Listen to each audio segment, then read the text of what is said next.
زندگی میں بعض دفعہ کچھ لوگوں کو بہت کچھ کہنے کو دل چاہتا ہے، لیکن انسان نہیں کہہ سکتا۔ 100 لحاظ ہوتے ہیں جن کو رکھنا پڑتا ہے اور رکھنا چاہیے۔ دنیا وہ دو دھاری تلوار ہے جس پر ننگے پاؤں چلنا پڑتا ہے۔ چلنا ہی ہوتا ہے۔ پیروں کو زخمی کرنے والی چیز سے محبت کیسے کرنے لگتے ہیں لوگ؟ کیوں کرنے لگتے ہیں؟ کبھی کبھی خواب اور حقیقت یوں جڑ جاتے ہیں کہ کچھ سمجھ نہیں آتا کہ خواب کی زمین کہاں ختم ہوتی ہے اور حقیقت کی دنیا کہاں شروع۔ اگر وہ شخص جھوٹا نکل آئے جس کی محبت کے خاطر آپ نے اپنے آپ کو خوار کر دیا ہو، پھر احساس زیان نہیں ہوتا، پھر کچھ اور ہی ہوتا ہے۔ زندگی میں انسان کو ایک عادت ضرور سیکھ لینی چاہیے۔ جو چیز ہاتھ سے نکل جائے اسے بھول جانے کی عادت۔ یہ عادت بہت سی تکلیفوں سے بچا لیتی ہے۔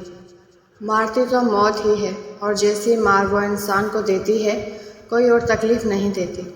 آب حیات پی کر بھی انسان اپنی موت ہی روک سکتا ہے، پر ان کو جانے سے کیسے روک سکتا ہے جو جان سے بھی پیارے ہوتے ہیں۔ زندگی میں جن چند چیزوں کو ایک عورت کبھی سمجھ نہیں پاتی، اس میں سے ایک یہ ہے کہ وہ مرد جو آپ کو جان سے زیادہ عزیز رکھتا ہو، آپ سے چاند ستارے توڑ لانے کے وعدے کرتا ہو، وہ اچانک کسی اور کی محبت میں گرفتار کیسے ہو جاتا ہے؟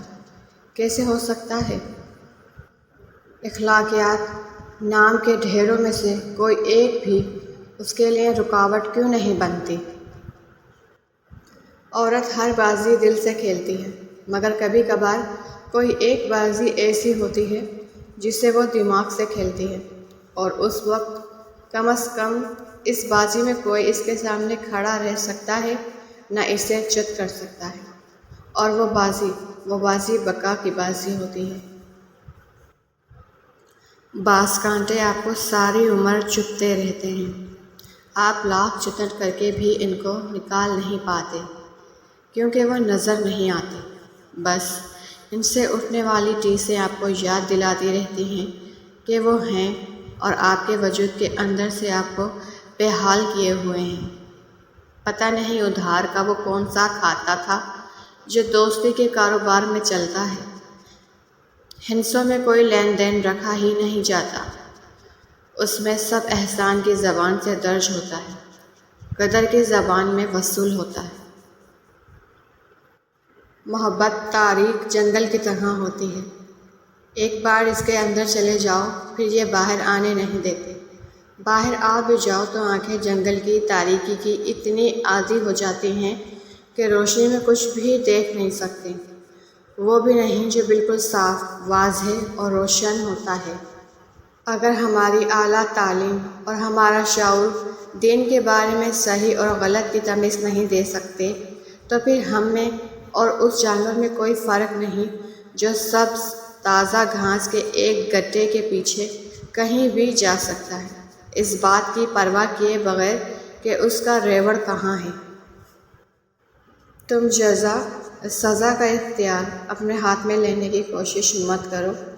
تمہیں کیا پتہ کون گناہ گار ہے کون بے گناہ؟ یہ علم تو اللہ کے پاس ہے، اور یہ اختیار بھی اسی کے پاس رہنے دو، ایسا نہ ہو کہ تمہیں پچھتانا پڑے۔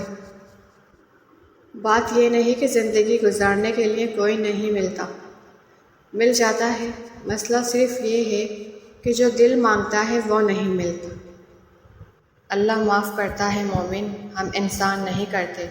یہ سارے گڑھے جن میں ہم گرے ہوئے ہیں یہ اللہ نے نہیں کھودے، ہمارے کھودے ہوئے ہیں۔ اللہ تو عیب پر پردہ ڈالنے والا ہے، بخشنے والا ہے۔ اس کی سب سے بڑی صفت ہی بندے سے اس کی محبت ہے۔ مرد ہر بازی دماغ سے کھیلتا ہے، بس کبھی کبھار کوئی ایک بازی ایسی ہوتی ہے جسے وہ دل سے کھیلتا ہے، اور جس بازی کو وہ دل سے کھیلتا ہے اس میں کبھی مات نہیں کھاتا، کیونکہ وہ بازی انا کی بازی ہوتی ہے۔ شکر ادا نہ کرنا بھی ایک بیماری ہوتی ہے، ایسی بیماری جو ہمارے دلوں کو روز بروز کشادگی سے تنگی کی طرف لے جاتی ہے، جو ہماری زبان پر شکوے کے علاوہ اور کچھ آنے ہی نہیں دیتی۔ کیا اس سے زیادہ تکلیف دہ کوئی بات ہو سکتی ہے جس سے محبت کی جائے اسے اپنے ہاتھوں سے کھو دیا جائے۔ کسی بھی چیز کے ختم ہونے سے زندگی ختم نہیں ہوتی۔ ہر بار کسی بھی چیز کے ختم ہونے پر اللہ سے شکوہ کرنے کے بجائے اس کا شکر ادا کرنا چاہیے کہ اس نے ہم سے ایک چیز واپس لی، سب کچھ واپس نہیں لیا۔ اللہ اور کسی وقت یاد آئے یا نہ آئے، دو موقعوں پر ضرور یاد آتا ہے، جب کوئی چیز چھن جائے اور جب کچھ چاہیے ہو۔